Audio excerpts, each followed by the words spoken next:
اعوذ باللہ من الشیطان الرجیم بسم اللہ الرحمن الرحیم توکلت علی الحی الذی لا یموت افوض امری الی اللہ ان اللہ بصیر بالعباد وما توفیقی الا باللہ۔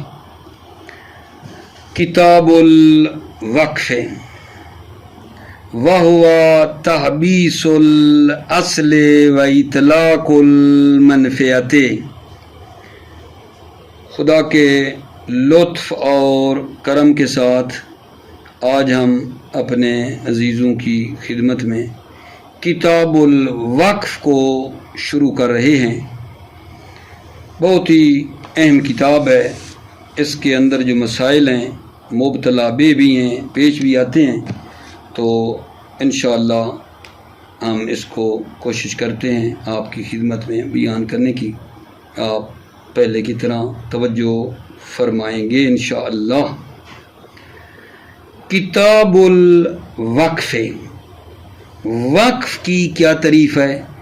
وہو تحبیس الاصل و اطلاق المنفعت۔ وقف جو ہے وہ یہ ہے کہ اصل مال کو حبس کرنا اور اس کی جو منفعت ہے اس کو آزاد چھوڑنا۔